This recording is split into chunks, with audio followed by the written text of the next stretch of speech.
Hello and welcome. ഇന്ന് നമ്മൾ സംസാരിക്കാൻ പോകുന്നത് ഇൻഡക്ടറിനെ പറ്റിയാണ്. എന്താണ് ഇൻഡക്ടർ? അത് എങ്ങനെ ആണ് അത് പ്രവർത്തിക്കുന്നത്?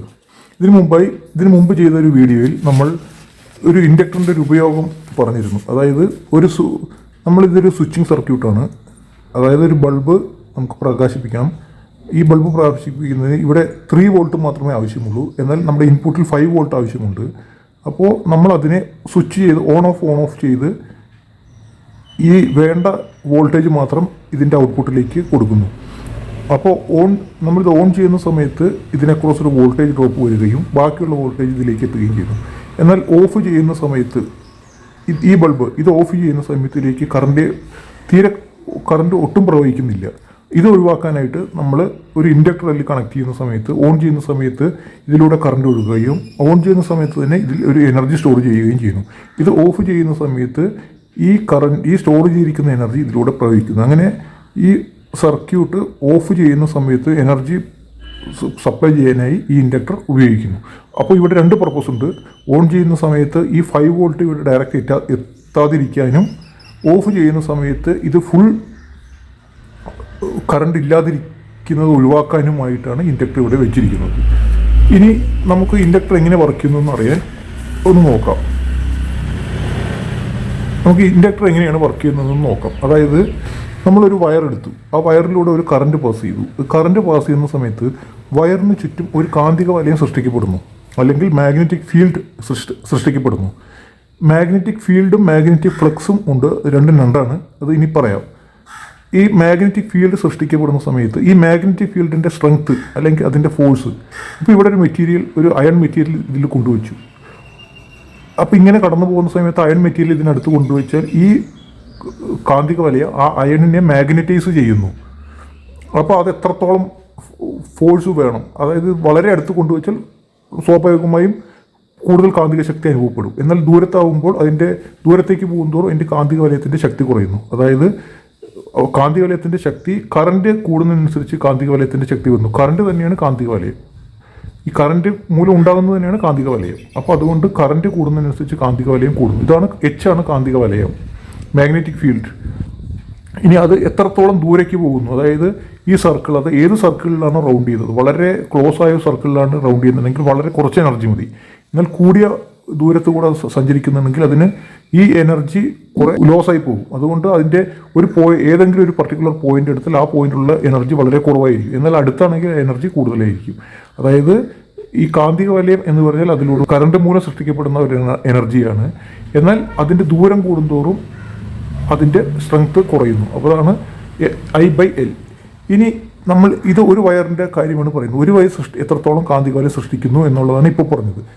ഇനി ഇതിന് പകരമായി നമ്മൾ കുറേ വയറുകൾ ഇങ്ങനെ ചുറ്റിവെക്കുകയാണെങ്കിൽ ഓരോ വയറും ഇത്രത്തോളം കാന്തിക വലയം സൃഷ്ടിക്കപ്പെടുന്നു. ഈ I/L എന്ന തോതിലുള്ള കാന്തിക വലയം സൃഷ്ടിക്കപ്പെടുന്നു. ഇനി ഇങ്ങനെ ചുറ്റിവെക്കുമ്പോൾ അതിനകത്തൊരു മെറ്റീരിയൽ, ഒരു മാഗ്നറ്റൈസ് ചെയ്യാവുന്ന ഒരു മെറ്റീരിയൽ, അതായത് കാന്തമാക്കി മാറ്റാൻ പറ്റുന്ന ഒരു മെറ്റീരിയൽ, അതായത് ഒരു അയൺ പോലുള്ള ഒരു മെറ്റീരിയൽ കൊണ്ടുവച്ച് കഴിഞ്ഞാൽ ഈ കാന്തിക വലയം, ഇത് സൃഷ്ടിക്കപ്പെടുന്ന കാന്തിക വലയം അയൺ ടച്ച് ചെയ്യുന്ന സമയത്ത് അയൺ ഒരു ഫ്ലക്സ് പ്രൊഡ്യൂസ് ചെയ്യും. ഇത് മാഗ്നറ്റിക് ഫീൽഡും ഈ കാന്തിക വലയം സൃഷ്ടിക്കപ്പെടുന്നതിനെ നമ്മൾ മാഗ്നറ്റിക് ഫ്ലക്സ് എന്നും പറയുന്നു. അതിന് ഒരു റിലേഷൻ ഉണ്ട്. അതായത് കാന്തിക വലയത്തെ നമ്മൾ കാന്തിക ഫ്ലക്സിനെ നമ്മൾ B എന്ന ലെറ്റർ കൊണ്ടാണ് ഡിനോട്ട് ചെയ്യുന്നത്. എത്രത്തോളം ഫ്ലക്സ് എന്നുള്ളത്. B എന്ന് പറഞ്ഞാൽ ഫ്ലക്സ് ആണ്. ഈ H എന്ന് പറഞ്ഞാൽ മാഗ്നറ്റിക് ഫീൽഡാണ്. അതായത് എത്രത്തോളം ഫോഴ്സ് എന്നുള്ളതാണ്. ഇത് മാഗ്നറ്റിക് ഫീൽഡാണ്.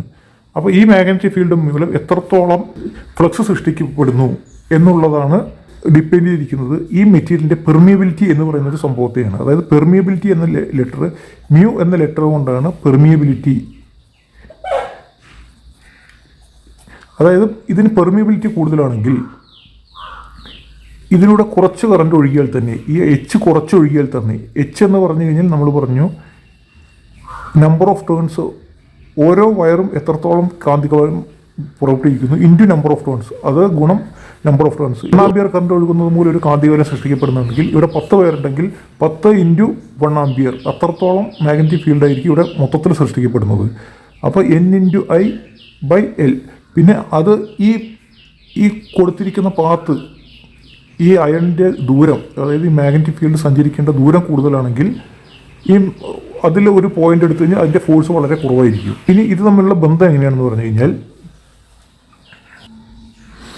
അത് ബി എന്ന് പറഞ്ഞാൽ ഇതിൽ ഉണ്ടാകുന്ന ഫോഴ്സ് എന്നാൽ μ × H. എന്ന് പറഞ്ഞാൽ പെർമിബിലിറ്റി, എത്രത്തോളം ഫ്ലക്സ് പ്രൊഡ്യൂസ് ചെയ്യുന്നു, H എന്ന് പറഞ്ഞാൽ ഈ ഫോഴ്സ്, ഈ N/I/L. അതായത് ഇവിടെ ചെറിയൊരു കറണ്ട് ഒഴുകുന്നതിൻ്റെ ഫലമായി ഉണ്ടാകുന്ന കാന്തം മൂലം, ഇതാണ് ആ കാന്തം, ആ ഫോഴ്സ് മൂലം എത്രത്തോളം ഫ്ലക്സ് ഇതിനുള്ളിൽ ജനറേറ്റ് ചെയ്യുന്നു എന്നുള്ളതാണ് മ്യൂ. ഇപ്പോൾ അയൺ എന്ന മെറ്റീരിയലിന് എയറിനേക്കാൾ, ഇത് എയറിൻ്റെ പെർമിബിലിറ്റിയാണ്. അതായത് എയറിൻ്റെ പെർമിബിലിറ്റി എന്ന് പറഞ്ഞാൽ 4π × 10⁻⁷ ഹെൻറി/മീറ്റർ. അതായത് ഇത്രത്തോളം ഫ്ലക്സ് ജനറേറ്റ് ചെയ്യുവാൻ എയറിനാണ്. ഇതിവിടെ ഇപ്പോൾ ഈ കോയിലിനകത്തേക്ക് ഒരു മെറ്റീരിയലും വെച്ചില്ലെങ്കിൽ അവിടെ എയർ ആണുള്ളത്. അപ്പോൾ ഒരു കാന്തിക വലയം അതിനകത്ത് വരുന്ന സമയത്ത് ഇത്രത്തോളം ഹെൻറി എന്ന് പറഞ്ഞാൽ ഇൻഡക്റ്റൻസിൻ്റെ യൂണിറ്റാണ്, ഇത്രത്തോളം ഫ്ലക്സ് അത് പ്രൊഡ്യൂസ് ചെയ്യുന്നു. അതേസമയം അയണാണ് ഉപയോഗിക്കുന്നതെങ്കിൽ അതിനെ റിലേറ്റീവ് പെർമിറ്റിവിറ്റി എന്ന് പറയുന്നൊരു ടേമുണ്ട്. അതായത് ഇതാണ് നമ്മൾ സ്റ്റാൻഡേർഡായി കണക്കാക്കുന്നത് എയറിൻ്റെ പെർമിബിലിറ്റി. അതിൻ്റെ എത്ര ഇരട്ടി എന്നുള്ളതാണ് μR, റിലേറ്റീവ് പെർമിബിലിറ്റി. μR 1200 എന്ന് പറഞ്ഞാൽ 1200 ഇരട്ടി ഫ്ലക്സ് പ്രൊഡ്യൂസ് ചെയ്യുവാൻ അയണിന് കഴിവുണ്ട് എയറിനേക്കാൾ. അതായത് μ0, ഈ എന്ന് പറഞ്ഞു കഴിഞ്ഞാൽ μ0 × μR ആണ്. μ0 × μR എയറിൻ്റെ പെർമിബിലിറ്റിയേക്കാൾ എത്ര മടങ്ങ് ഫ്ലക്സ് പ്രൊഡ്യൂസ് ചെയ്യുവാൻ അയണാണെങ്കിൽ അയണിന് എത്രത്തോളം കഴിയുന്നു എന്നുള്ളതാണ് ഈ എന്ന ലെറ്ററിൽ ഉപയോഗിക്കുന്നത്. അതല്ലെങ്കിൽ ഇവിടെ ഈ മ്യൂക്ക് പകരം μ0 × μR × H എന്ന് പറഞ്ഞാൽ NI ആണ്. നമ്മൾ പറഞ്ഞു Ni/L. ഇതാണ് ഇത് പ്രൊഡ്യൂസ് ചെയ്യുന്ന ഫ്ലക്സ്.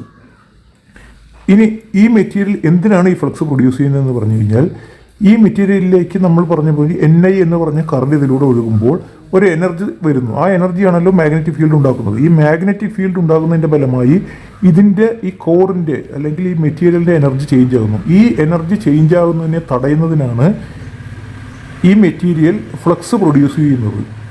ഇനി ഫ്ലക്സ് പ്രൊഡ്യൂസ് ചെയ്യുന്നത് കൊണ്ട് എന്താണ് സംഭവിക്കുന്നത് എന്ന് നോക്കിക്കഴിഞ്ഞാൽ ഈ ഫ്ലക്സ് പ്രൊഡ്യൂസ് ചെയ്യുന്നത് കൊണ്ട് ഈ ഫ്ലക്സ് ഈ ഓരോ കോയിലുമായും സമ്പർക്കത്തിൽ വരുന്ന സമയത്ത് ഈ ഓരോ കോയിലും ഒരു വോൾട്ടേജ് പ്രൊഡ്യൂസ് ചെയ്യുന്നു. ഈ വോൾട്ടേജ് ഈ ഇൻപുട്ട് വോൾട്ടേജിന് ഓപ്പോസിറ്റ് ആയിരിക്കും. അതായത് ഇൻപുട്ട് വോൾട്ടേജാണ് ഇതിലൂടെ കറണ്ട് ഒഴുകുന്നതിന് കാരണമായത്. അപ്പോൾ ഇവിടെ ഒരു വോൾട്ടേജ് അതിന് എതിരെ പ്രയോഗിച്ചു കഴിഞ്ഞാൽ ഇങ്ങോട്ട് ഒഴുകുന്ന കറണ്ടിൻ്റെ അളവ് കുറയ്ക്കുന്നു. അപ്പോൾ ഇതിൻ്റെ എനർജി ചേഞ്ച് ചെയ്യുന്നത് കുറയുന്നു. അപ്പോൾ ഏതൊരു വസ്തുവും അതിൻ്റെ എനർജിയിൽ തുടരാൻ തന്നെ ആഗ്രഹിക്കുന്നു എന്ന് നമ്മൾ ഫിസിക്കൽ വേൾഡിൽ ഒരു ഇനർഷ്യ എന്ന് പറഞ്ഞൊരു പ്രോപ്പർട്ടി ഉണ്ട്. അതായത് ഏത് അവസ്ഥയിലാണ് ഒരു വസ്തു തുടരുന്നത് അതിൽ തന്നെ തുടരാൻ ആഗ്രഹിക്കുന്നു എന്ന് പറഞ്ഞ പോലെ ഈ മെറ്റീരിയലും അയണെന്ന മെറ്റീരിയലും അതിന് ഏതാണ് ഇപ്പോൾ ഉള്ള എനർജി ആ എനർജിയിൽ തന്നെ തുടരാൻ വേണ്ടി പുറത്തുനിന്ന് പെട്ടെന്നൊരു എനർജി വരുമ്പോൾ ഒരു കൂടുതൽ ഫ്ലക്സ് ജനറേറ്റ് ചെയ്യുകയും ആ ഫ്ലക്സിൻ്റെ ഫലമായിട്ട് ഇവിടെ ഒരു വോൾട്ടേജ് ഡെവലപ്പ് ചെയ്യുന്നു. ഈ വോൾട്ടേജിനെയാണ് നമ്മൾ സെൽഫ് ഇൻഡ്യൂസ്ഡ് EMF എന്ന് പറയുന്നത്. അതായത് സ്വയം ഉണ്ടാകുന്ന EMF. ഈ സെൽഫ് ഇൻഡ്യൂസ്ഡ് EMF ഈ കറണ്ടിന് ഈക്വൽ ആയിരിക്കും, പക്ഷേ ഓപ്പോസിറ്റ് ആയിരിക്കും. അതായത് ഇതിലോട്ട് കറണ്ട് വരുന്നതിനെ തടയുന്നു. അതായത് ഒരു വസ്തുവിൻ്റെ പെർമിയബിലിറ്റി കൂടുതലാണെങ്കിൽ അത് കൂടുതൽ ഫ്ലക്സിനെ ഉണ്ടാക്കുന്നു. അതുമൂലം ഇതിലോട്ട് കുറച്ച് കറണ്ടിനെ മാത്രമേ കടത്തിവിടുന്നുള്ളൂ. കുറച്ച് കറണ്ടിനെ കടത്തിവിടുക എന്ന് പറഞ്ഞാൽ കുറച്ച് എനർജി മാത്രമേ ഇതിലേക്ക് പ്രവഹിക്കുന്നുള്ളൂ. അതായത് പെർമിയബിലിറ്റി കൂടുതലുള്ള വേറൊരു രീതിയിൽ നമുക്ക് പറഞ്ഞു കഴിഞ്ഞാൽ പെർമിയബിലിറ്റി കൂടിയ ഒരു മെറ്റീരിയലിനകത്തേക്ക് കുറച്ച് എനർജി മാത്രമേ സ്റ്റോർ ചെയ്യാൻ പറ്റുകയുള്ളൂ. അതായത് കുറച്ച് എനർജി വരുമ്പോൾ തന്നെ ഇത് ഓൾറെഡി മാഗ്നറ്റൈസ്ഡ് ആയി കഴിഞ്ഞിരിക്കും. അപ്പോൾ അയൺ മാഗ്നറ്റൈസ് ചെയ്യാൻ വളരെ കുറച്ച് എനർജി മതി. ഇത് എനർജി ഒരുപാട് സ്റ്റോർ ചെയ്യുന്നില്ല. ഇനി എനർജി ഒരുപാട് സ്റ്റോർ ചെയ്യണമെങ്കിൽ ഇതിന് ഒരു വഴി എന്ന് പറഞ്ഞാൽ ഇതിൻ്റെ ഏരിയ കൂട്ടുക, ഈ മെറ്റീരിയലിൻ്റെ വലിപ്പം കൂട്ടുക. വലിപ്പം കൂട്ടുന്ന സമയത്ത് ഇതിലൂടെ കൂടുതൽ കറണ്ട് ഒഴുകുകയും അപ്പോൾ കൂടുതൽ ഫ്ലക്സ് ജനറേറ്റ് ചെയ്യുകയും ചെയ്യുന്നു. അങ്ങനെ മാത്രമേ ഇതിനകത്തേക്ക് കൂടുതൽ എനർജി സ്റ്റോർ ചെയ്യുവാൻ സാധിക്കുകയുള്ളൂ. ഇനി ഇൻഡക്റ്റൻസ് എന്ന പറയുന്ന ഒരു സംഭവം എന്തിനെയൊക്കെ ആശ്രയിച്ചിരിക്കുന്നു? നമ്മളിപ്പോൾ പറഞ്ഞു മ്യൂ ആർ പെർമിയബിലിറ്റിയെ ആശ്രയിച്ചിരിക്കുന്നു. പെർമിയബിലിറ്റി കൂടിക്കഴിഞ്ഞു കഴിഞ്ഞാൽ അത് കൂടുതൽ ഫ്ലക്സ് ജനറേറ്റ് ചെയ്യുന്നു. അതിൻ്റെ ഫലമായി ഇവിടുന്ന് ഒഴുകുന്ന കറണ്ട് കുറയുന്നു. അതിനെയാണ് നമ്മൾ ഇൻഡക്റ്റൻസ് എന്ന് പറയുന്നത്. അതായത് ചെറിയൊരു കറണ്ട് മൂലം എത്രത്തോളം ഫ്ലക്സ് ജനറേറ്റ് ചെയ്യുന്നു എന്നുള്ളതാണ് ഇൻഡക്റ്റൻസ്. അതായത് ഇൻഡക്റ്റൻസ് എന്ന് പറഞ്ഞു കഴിഞ്ഞാൽ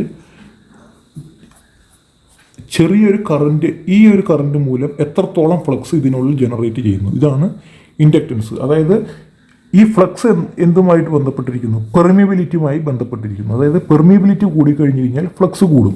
അപ്പോൾ നമുക്ക് ഒരു വിധത്തിൽ പറഞ്ഞു കഴിഞ്ഞാൽ ഇൻഡക്റ്റൻസ് കൂടാൻ ഒരു ഫാക്ടർ എന്ന് പറഞ്ഞു കഴിഞ്ഞാൽ പെർമിയബിലിറ്റി കൂടുക. μ0 എപ്പോഴും എയറിൻ്റെ കോൺസ്റ്റൻ്റ് ആണ്. μr കൂടിക്കഴിഞ്ഞാൽ, റിലേറ്റീവ് പെർമിയബിലിറ്റി കൂടിക്കഴിഞ്ഞ് കഴിഞ്ഞാൽ μ0 h ആണല്ലോ ഫ്ലക്സ്. നമ്മളിവിടെ പറഞ്ഞു μh, അതായത് μ0 μr ഇൻറ്റു ni. ni എന്ന് പറഞ്ഞാൽ h ആണ്. ni/l എന്ന് പറഞ്ഞാൽ നമ്മളിവിടെ പറഞ്ഞിട്ടുണ്ട് h ആണെന്ന്.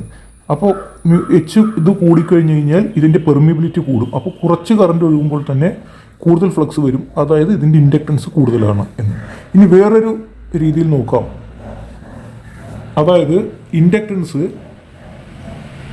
ഈ നമ്പർ ഓഫ് ടേൺസ് കൂടിക്കഴിഞ്ഞാൽ ഇൻഡക്റ്റൻസ് കൂടും. അതെങ്ങനെയാണെന്ന് നോക്കാം. അതായത് ഇവിടെ ഒരു കറണ്ട് ഇതിലൂടെ പ്രവഹിക്കുന്ന സമയത്ത് ഇവിടെ നമ്പർ ഓഫ് ടേൺസ് കൂടുതലാണെങ്കിൽ കൂടുതൽ എച്ച് ഉണ്ടാകുന്നു.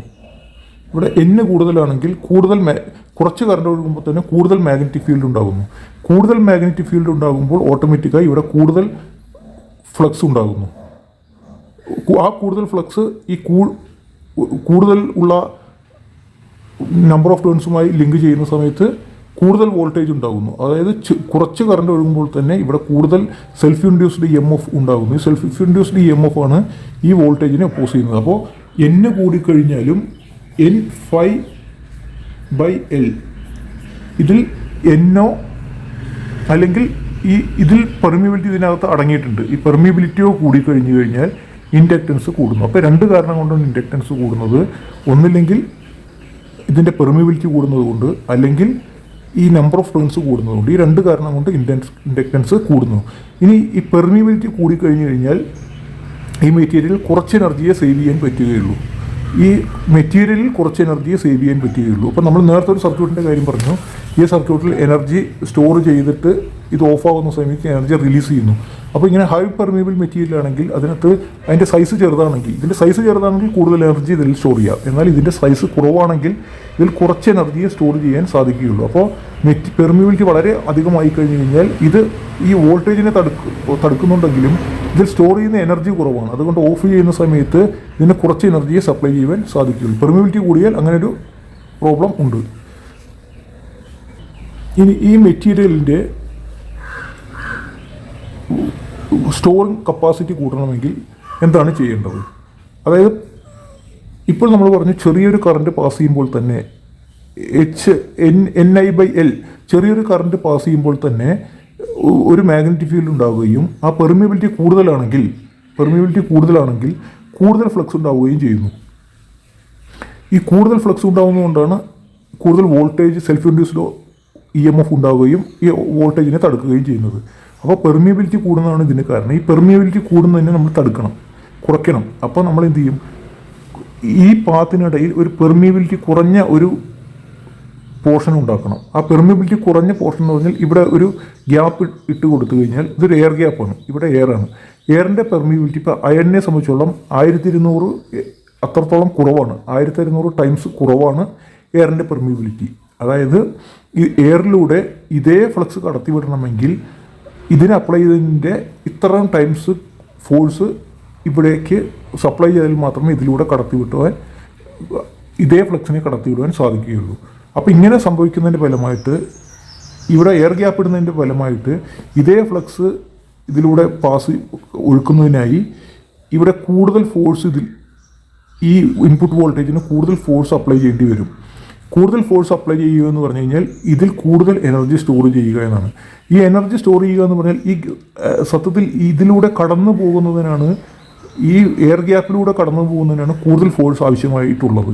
അപ്പോൾ നമ്മൾ ഇവിടെ വോൾട്ടേജ് അപ്ലൈ ചെയ്യുന്ന സമയത്ത് ഇതിലൂടെ ഇതേ ഫ്ലക്സ് കടന്നു പോകുവാനായിട്ട് കൂടുതൽ ഓരോ ഫ്ലക്സ് ലൈനിനും കൂടുതൽ ഫോഴ്സ് ആവശ്യമുണ്ട്.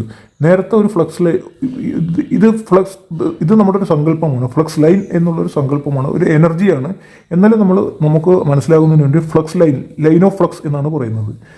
ഇതിപ്പോൾ ഒരു ലൈൻ ഓഫ് ഫ്ലക്സ് ആണെന്ന് വിചാരിക്കുക. ഈ മെറ്റീരിയൽ ഫുള്ളി ഒരു ഗ്യാപ്പുമില്ല എന്ന് വിചാരിക്കുക. ഒരു ഗ്യാപ്പുമില്ലെങ്കിൽ വളരെ ചെറിയൊരു എനർജി മതി ഈ ലൈൻ ഇതിലൂടെ കടന്നു പോകുവാൻ. അതായത് ഈ ലൈനിൻ്റെ ഫോഴ്സ് വളരെ കുറവായിരിക്കും. എന്നാൽ ഇവിടെ ഒരു ഗ്യാപ്പ് വരുന്ന സമയത്ത് ഈ ഫോഴ്സ് കൊണ്ട് ഇതിലൂടെ കടന്നു പോകാൻ പറ്റിയില്ല. ഈ ഓരോ ഇതിൽ നിരവധി ലൈൻ ഓഫ് ഫ്ലക്സുകൾ ഇങ്ങനെ പോകുന്നുണ്ടാവും. ഇതിൽ ഓരോ ലൈൻ ഓഫ് ഫ്ലക്സിനും കൂടുതൽ എനർജി ആവശ്യമാണ് ഈ ഒരു ഗ്യാപ്പിലൂടെ കടന്നു പോകാൻ. അപ്പോൾ അത് സപ്ലൈ ചെയ്യുന്നത് ഈ ഇൻപുട്ട് വോൾട്ടേജിൽ നിന്നാണ്. അതങ്ങനെ സപ്ലൈ ചെയ്യുന്ന സമയത്ത് ഇതിലൂടെ ഫ്ലക്സ് കടന്നു പോവുകയും ആ എനർജി ഒരു റെസിസ്റ്ററെ പോലെയല്ല ഇവിടെ ആ എനർജി അത് സ്റ്റോറാക്കി വെക്കുകയും ഇതിലൂടെ നിരന്തരമായ ഫ്ലക്സ് പോയിക്കൊണ്ടിരിക്കുകയും ചെയ്യും. നമ്മൾ ഇൻപുട്ട് വോൾട്ടേജ് ഓഫ് ചെയ്താൽ പോലും, ഇവിടെ നിന്നുള്ള സപ്ലൈ ഓഫ് ചെയ്താലും ഈ ഫ്ലക്സ് ഇങ്ങനെ കണ്ടിന്യൂലി പോയിക്കൊണ്ടിരിക്കും. ഒരു പ്രാവശ്യം അതിന് ആ ഫോഴ്സ് കൊടുത്തു കഴിഞ്ഞാൽ അതങ്ങനെ കണ്ടിന്യൂലി പോയിക്കൊണ്ടിരിക്കും. ഇതിൽ ചെറിയ റെസിസ്റ്റൻസ് എന്ന സംഭവങ്ങളെയൊക്കെ നമ്മൾ അവോയ്ഡ് ചെയ്താൽ, ഒരു ഐഡിയലായിട്ടുള്ള ഒരു കോറാണെങ്കിൽ ഈ ഫോഴ്സ് കൊടുത്തു കഴിഞ്ഞാൽ അതങ്ങനെ വൺസ് ഒരു പ്രാവശ്യം അത് കൊടുത്തു കഴിഞ്ഞാൽ അത് അങ്ങനെ തന്നെ കണ്ടിന്യൂ ചെയ്തുകൊണ്ടിരിക്കും. അപ്പോൾ നമുക്ക് കൂടുതൽ എനർജി ഒരു ഗ്യാപ്പ് ഇങ്ങനെ ഇടുന്നതിലൂടെ സ്റ്റോർ ചെയ്യാം. ഇതിനെ നമ്മളിപ്പോൾ പെർമിയബിലിറ്റി എന്ന് പറഞ്ഞതുപോലെ തന്നെ അതിൻ്റെ ഓപ്പോസിറ്റായൊരു ടേമാണ് റിലക്റ്റൻസ്. അതായത് പെർമിയബിലിറ്റിയുടെ നേരെ ഓപ്പോസിറ്റ്. എത്രത്തോളം ഫ്ലക്സ് പ്രൊഡ്യൂസ് ചെയ്യുന്നു, ചെറിയൊരു കറണ്ട് പോകുമ്പോൾ എത്രത്തോളം ഫ്ലക്സ് പ്രൊഡ്യൂസ് ചെയ്യുന്നു എന്നുള്ളതാണ് പെർമിയബിലിറ്റി എന്ന് പറയുന്നത്. അതിന് നേരെ ഓപ്പോസിറ്റാണ് റിലക്റ്റൻസ് എന്ന് പറഞ്ഞു കഴിഞ്ഞാൽ എത്രത്തോളം കുറവ് ഫ്ലക്സിനെ അത് കടത്തിവിടുന്നു എന്നുള്ളതാണ്. മറ്റേത് എത്രത്തോളം കൂടുതൽ ഫ്ലക്സിനെ അത് കടത്തിവിടുന്നു എന്നുള്ളതാണ്. ഇത് റിലക്റ്റൻസ് കൂടിയെന്ന് പറഞ്ഞു കഴിഞ്ഞാൽ അത് ഫ്ലക്സിനെ കുറച്ച് കടത്തിവിടുന്നുവെന്നും, പെർമിയബിലിറ്റി കൂടിയെന്ന് പറഞ്ഞു കഴിഞ്ഞാൽ അത് ഫ്ലക്സിനെ കൂടുതൽ കടത്തിവിടുന്നു അല്ലെങ്കിൽ കൂടുതൽ ഫ്ലക്സ് ജനറേറ്റ് ചെയ്യുന്നു എന്നുള്ളതാണ് അതിനർത്ഥം. ഇൻഡക്റ്റൻസ് എന്ന് പറഞ്ഞാൽ നമ്പർ ഓഫ് ടേൺസ് കൂടുന്നതിനനുസരിച്ച് ഇൻഡക്റ്റൻസ് കൂടുന്നു. അതേപോലെ തന്നെ പെർമിയബിലിറ്റി കൂടിക്കഴിഞ്ഞാലും ഇൻഡക്റ്റൻസ് കൂടുന്നു. അതായത് ഈ ഒരു കറണ്ടിന് എത്രത്തോളം ഫ്ലക്സിനെ പ്രൊഡ്യൂസ് ചെയ്യാൻ സാധിക്കും എന്നുള്ളതാണ് ഇൻഡക്റ്റൻസ് എന്ന് പറഞ്ഞത്. ഇൻഡക്റ്റൻസ് എന്ന് പറഞ്ഞാൽ N∅I. ഈ ഒരു കറണ്ട് എത്രത്തോളം ഫ്ലക്സിനെ ജനറേറ്റ് ചെയ്യുന്നു എന്നുള്ളതാണ് ഇൻഡക്റ്റൻസ്.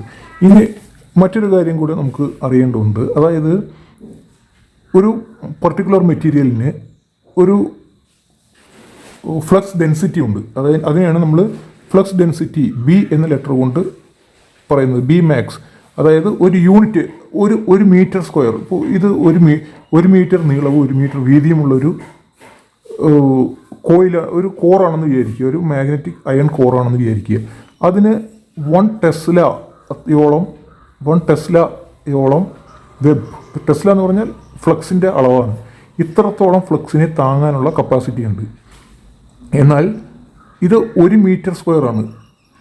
1 മീറ്റർ സ്ക്വയർ ഇത്ര ഏരിയ ഉള്ളൊരു സാധനത്തിന് 1 ടെസ്ല, ഇത്രയും ഏരിയ ഉള്ളൊരു അയണിന് 1 ടെസ്ല എന്ന ഫ്ലക്സിനെ വഹിക്കാനുള്ള കപ്പാസിറ്റി ഉണ്ട്. എന്നാൽ നമ്മൾ ഇത്രയും 1 മീറ്റർ സ്ക്വയർ ഒന്നും സാധാരണ ഉപയോഗിക്കാറില്ല. നമ്മൾ ഇപ്പോൾ ഒരു 10 സെൻറ്റിമീറ്റർ ഏരിയ ഉള്ളൊരു വസ്തുവാണ് ഉപയോഗിക്കുന്നുണ്ടെങ്കിൽ 10 സെൻറ്റിമീറ്ററിനെ നമുക്ക് എങ്ങനെ മീറ്ററാക്കി മാറ്റുക നോക്കുക. 10 × 10⁻², അല്ലെങ്കിൽ 10⁻⁻1. 10⁻⁻1 മീറ്ററാണ് 10 സെൻറ്റിമീറ്റർ. അപ്പോൾ ഈ 1 ടെസ്ലയെ ഇതുകൊണ്ട് ഗുണിച്ചു കഴിഞ്ഞാൽ 1 × 0.1 മീറ്റർ എന്ന് കഴിഞ്ഞാൽ 0.1 ടെസ്ല മാത്രമേ 10 സെൻറ്റിമീറ്റർ വിസ്തീർണമുള്ള ഒരു മെറ്റീരിയലാണ് ഉപയോഗിക്കുന്നതെങ്കിൽ, ഒരു മീറ്റർ വിസ്തീർണമുള്ളതെങ്കിൽ 1 ടെസ്ല ഉപയോഗിക്കാം. 10 സെൻറ്റിമീറ്റർ ആണെങ്കിൽ 0.1 ടെസ്ല മാത്രമേ നമുക്ക് അതിനകത്ത് ഫ്ലക്സ് ഉൾക്കൊള്ളാനുള്ള കപ്പാസിറ്റി ഉള്ളൂ. അപ്പോൾ ഏരിയയും ഇതിനകത്ത് ഒരു ഘടകമാണ്. അപ്പോൾ നമ്മൾ നേരത്തെ ഒരു ഇക്വേഷനിൽ പറഞ്ഞു, ഫ്ലക്സ് എന്ന് പറഞ്ഞു കഴിഞ്ഞാൽ μ0 μr × H എന്ന് പറഞ്ഞാൽ Ni/L എന്ന് പറഞ്ഞു. ഇത് ഫോഴ്സാണ്. ഈ ഫോഴ്സ് എത്രത്തോളം ഫ്ലക്സിനെ ക്രിയേറ്റ് ചെയ്യുന്നു എന്ന് പറഞ്ഞു.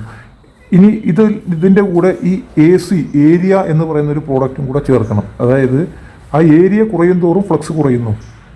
ഏരിയ കുറവാണെങ്കിൽ ഈ മെറ്റീരിയൽ താങ്ങാവുന്ന ഫ്ലക്സ് കുറയുന്നു. ഇപ്പോൾ 10 സെൻറ്റിമീറ്റർ ആകുമ്പോൾ മൊത്തത്തിൽ ഒരു ഒരു ഒരു മീറ്റർ സ്ക്വയർ വിസ്തീർണമുള്ളൊരു അയൺ ബാറിന് 1 ടെസ്ല വഹിക്കാമെങ്കിൽ 10 സെൻറ്റിമീറ്റർ വിസ്തീർണമുള്ള ഒരു 10 സെൻറ്റിമീറ്റർ സ്ക്വയർ വിസ്തീർണമുള്ള ഒരു കോറിന് 0.1 ടെസ്ല മാത്രമേ ഒക്കുപ്പൈ ചെയ്യാൻ സാധിക്കുകയുള്ളൂ. അപ്പോൾ ഏരിയ കുറയുന്നതിനനുസരിച്ച് ഫ്ലക്സ് ഡെൻസിറ്റിയും ഫ്ലക്സ് അത് ഉൾക്കൊള്ളാനുള്ള കഴിവും കുറയുന്നു. ഇൻഡക്റ്റൻസ് എന്ന് പറഞ്ഞു കഴിഞ്ഞാൽ ഒരു ഐ കറണ്ട് ഒഴുകുമ്പോൾ എത്രത്തോളം ഫ്ലക്സ് ജനറേറ്റ് ചെയ്യുന്നു എന്നുള്ളതാണ് ഇൻഡക്റ്റൻസ് എന്ന് നമ്മൾ പറഞ്ഞു. ഇനി ഈ 5നെ നമ്മൾ നേരത്തെ പറഞ്ഞു. 5 എന്ന് പറഞ്ഞു കഴിഞ്ഞാൽ μ0 μr into H mu H into A C, അതായത് ആണ് ഇത്. അതായത് ഈ ഒരു ഫോഴ്സ് എത്രത്തോളം ഫ്ലക്സിനെ μr കൂടുതലാണെങ്കിൽ കൂടുതൽ ഫ്ലക്സ് ഉണ്ടാവും, എത്രത്തോളം ഫ്ലക്സിനെ ജനറേറ്റ് ചെയ്യുന്നു.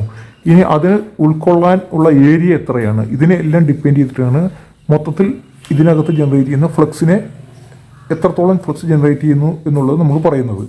അപ്പോൾ ഈ ഫ്ലക്സിനെ നമുക്ക് ഈ എൻ അതുപോലെ തന്നെ എഴുതുക.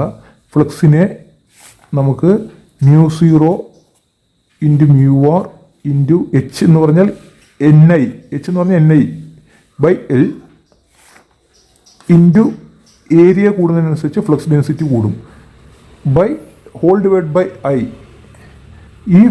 ഈ കറണ്ട് ഇത്രത്തോളം ഫ്ലക്സിനെ ജനറേറ്റ് ചെയ്യുന്നു എന്നുള്ളതാണുള്ള ഇൻഡക്റ്റൻസ്. അല്ലെങ്കിൽ N ഈസ് ഈക്വൽ ടു ഈ μ0 ഈ NIനെ ഇപ്പുറത്ത് കൊണ്ടുവന്നാൽ NI into μ0 into μr into AC divided by ഈ L താഴേക്ക് വരും, L ഇൻറ്റു I. അപ്പോൾ ഇനിയിപ്പോൾ ഈ രണ്ട് ഇവിടെ ഒരു I ഇവിടെ ഒരു I ഉണ്ട്, ആ രണ്ട് ഐയും പോയി. N into N square into μ0 into μr into area കൂടിയാൽ ഫ്ലക്സ് കൂടുന്നു ഡിവൈഡഡ് ബൈ L. ഇതാണ് ഇൻഡക്റ്റൻസ്. അതായത് നമ്പർ ഓഫ് ടേൺസ് കൂടിക്കഴിഞ്ഞാൽ ഇൻഡക്റ്റൻസ് കൂടുന്നു, μr കൂടിക്കഴിഞ്ഞാൽ ഇൻഡക്റ്റൻസ് കൂടുന്നു, μ0 എപ്പോഴും കോൺസ്റ്റൻ്റ് ആണ്, μr കൂടിക്കഴിഞ്ഞാൽ ഇൻഡക്റ്റൻസ് കൂടുന്നു, ഏരിയ കൂടിക്കഴിഞ്ഞാൽ ഇൻഡക്റ്റൻസ് കൂടുന്നു, ലെങ്ത്ത് ഇതിൻ്റെ പാത്ത് കൂടിക്കഴിഞ്ഞാൽ ഇൻഡക്റ്റൻസ് കുറയുന്നു. ഇനി നമുക്ക് ഇതിനെ വേറെ രീതിയിൽ ഈ N സ്ക്വയറിനെ അവിടെ തന്നെ നിർത്തി ഈ ടേമിനെ താഴേക്ക് കൊണ്ടുവരാം. ഇതിനെ താഴേക്ക് കൊണ്ടുവന്നാൽ L by μ0 μr into AC എന്ന് വരും. ഈ ടേമിന് ഈ താഴെ വരുന്ന ഈ മൊത്തം ടേമിനെ നമ്മൾ റിലക്റ്റൻസ് എന്ന് പറയും. N സ്ക്വയർ ബൈ ഇതിന് റിലക്റ്റൻസ്, അതായത് റിലക്റ്റൻസ് എന്ന് പറഞ്ഞു കഴിഞ്ഞാൽ L by μ0 μr into AC. അതായത് ഈ റിലക്റ്റൻസ് എന്ന് പറഞ്ഞാൽ പെർമിയബിലിറ്റി നേരെ വിപരീതമാണ്. പെർമിയബിലിറ്റി എന്ന് പറഞ്ഞാൽ ഒരു ഫോഴ്സ് വരുന്ന സമയത്ത്, ഒരു മാഗ്നറ്റിക് ഫീൽഡ് വരുന്ന സമയത്ത് എത്രത്തോളം ഫ്ലക്സിനെ, ഇവിടെ ഒരു മാഗ്നറ്റിക് ഫീൽഡ് വരുന്ന സമയത്ത് എത്രത്തോളം ഫ്ലക്സിനെ അത് പാസ് ചെയ്യുന്നു എന്നുള്ളതാണ് പെർമിയബിലിറ്റി. ഈ റിലക്റ്റൻസ് എന്ന് പറഞ്ഞു കഴിഞ്ഞാൽ അതിന് നേരെ വിപരീതമാണ്. അതായത് ഈ ലെങ്ത്ത് കൂടിക്കഴിഞ്ഞാൽ ഇതിന് സഞ്ചരിക്കുകയാണ്, നമ്മൾ നേരത്തെ പറഞ്ഞു സഞ്ചരിക്കുന്ന ലെങ്ത്ത്, ഈ ലെങ്ത്ത് കൂടിക്കഴിഞ്ഞ് കഴിഞ്ഞാൽ റിലക്റ്റൻസ് കൂടുന്നു, അതായത് കടത്തിവിടാനുള്ള കഴിവ് കുറയുന്നു. പെർമിയബിലിറ്റി കൂടിക്കഴിഞ്ഞാൽ റിലക്റ്റൻസ് കുറയുന്നു. ഏരിയ കൂടിക്കഴിഞ്ഞാൽ കൂടുതൽ ഫ്ലക്സിന് ഇതിലൂടെ കടന്നു പോകാം, അതിൻ്റെ ഒപ്പോസിഷൻ കുറയുന്നു, അതായത് റിലക്റ്റൻസ് കുറയുന്നു. അപ്പോൾ നമുക്ക് ഇവിടുന്ന് മനസ്സിലാക്കാൻ പറ്റുന്നത് ഇൻഡക്റ്റൻസ് എന്ന് പറഞ്ഞു കഴിഞ്ഞാൽ N സ്ക്വയർ ബൈ R എന്ന ചെറിയൊരു ടേം കൊണ്ട് നമുക്ക് മനസ്സിലാക്കാം. അതായത് നമ്പർ ഓഫ് ടേൺസ് കൂടുതലാക്കി കഴിഞ്ഞ് കഴിഞ്ഞാൽ നമുക്ക് അതിൻ്റെ ഇൻഡക്റ്റൻസ് വർദ്ധിപ്പിക്കാം. അതുപോലെ റിലക്റ്റൻസ് കൂട്ടിക്കഴിഞ്ഞാൽ ഇൻഡക്റ്റൻസ് കുറയ്ക്കാം. ഈ റിലക്റ്റൻസ് എങ്ങനെയാണ് കൂട്ടുന്നതെന്ന് പറഞ്ഞാൽ നമ്മളൊരു എയർ ഗ്യാപ്പ് ഇട്ട് കഴിഞ്ഞാൽ റിലക്റ്റൻസ് കൂടും, അപ്പോൾ ഇൻഡക്റ്റൻസ് കുറയും, കൂടുതൽ പവർ അതിലൂടെ കടന്നു പോകാൻ സാധിക്കും. അപ്പോൾ കൂടുതൽ പവർ അതിലൂടെ കടന്നു പോകണമെങ്കിൽ ഫുൾ ഒരു പെർമിയബിൾ ആയിട്ടുള്ളൊരു മെറ്റീരിയൽ ഉപയോഗിച്ച് കഴിഞ്ഞാൽ അതിൻ്റെ എനർജി കപ്പാസിറ്റി വളരെ കുറവായിരിക്കും. ഇനി ഒരു ഇൻഡക്ടറിൻ്റെ എനർജി സ്റ്റോറേജ് എന്ന് പറഞ്ഞു കഴിഞ്ഞാൽ ½ Li² എന്നാണ്. അതായത് ഇൻഡക്ടറിലുള്ള കറണ്ട് കൂടുന്നതിനനുസരിച്ച് അതിൻ്റെ പവർ വളരെയധികം കൂടുന്നു. ഇൻഡക്റ്റൻസ് വാല്യൂവിനേക്കാൾ കൂടുതൽ അതിലൂടെ കറണ്ട് കൂടുതൽ ഒഴുകാൻ പറ്റിക്കഴിഞ്ഞാൽ, അതാണ് നമ്മൾ നേരത്തെ പറഞ്ഞത്, ഇതിലൂടെയുള്ള കറണ്ട് കൂടുതൽ ഒഴുകിയെന്ന് പറഞ്ഞാൽ ഇതിലേക്ക് കൂടുതൽ പവർ വന്നു എന്നാണ് അർത്ഥം. കാരണം ഇവിടെ ഒരു എയർ ഗ്യാപ്പ് ഇടുന്ന സമയത്ത് ഇതിലൂടെ കൂടുതൽ കറണ്ട് വരുന്നു, അപ്പോൾ കൂടുതൽ എനർജി സ്റ്റോർ ചെയ്യാം. അപ്പോൾ അതൊരു ഗ്യാപ്പ് ഇടുന്നത് കൊണ്ട് കൂടുതൽ എനർജി സ്റ്റോർ ചെയ്യാം. അപ്പോൾ ഇങ്ങനെയാണ് ഒരു ഇൻഡക്ടർ